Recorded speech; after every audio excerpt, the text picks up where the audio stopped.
बिहार सरकार ने आरक्षण पर पटना हाईकोर्ट के फैसले को अब सुप्रीम कोर्ट में चुनौती दी है। इसे लेकर याचिका दाखिल की गई है।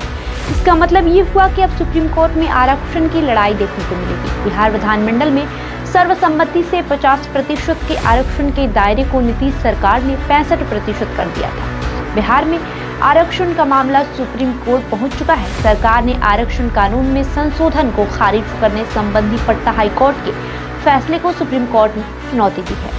संशोधित कानून के तहत नीतीश कुमार के नेतृत्व वाली राज्य सरकार ने दलितों, आदिवासियों और पिछड़े वर्गों के लिए आरक्षण 50% से बढ़ाकर 65% करने का प्रावधान किया था।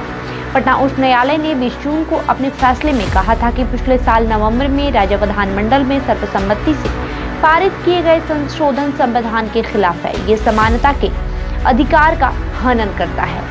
राज्य की याचिका अधिवक्ता मनीष कुमार के माध्यम से उच्चतम न्यायालय में दायर की गई है।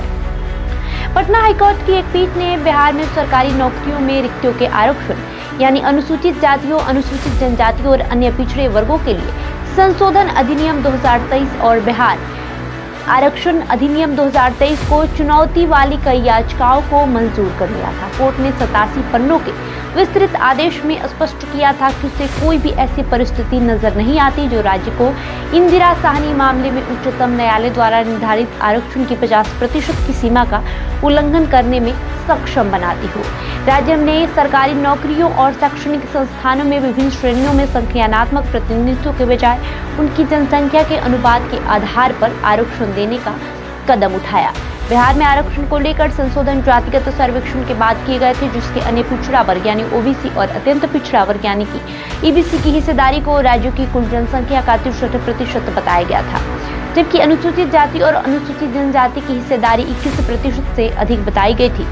बिहार सरकार ने जातिगत सर्वेक्षण की कवायद तब शुरू की जब केंद्र ने अनुसूचित जातियों और जनजातियों के अलावा अन्य जातियों की जनगणना करने में असमर्थता जताई थी। बहरहाल आपका इस खबर को लेकर क्या राय है, हमें कमेंट करके जरूर बताएं।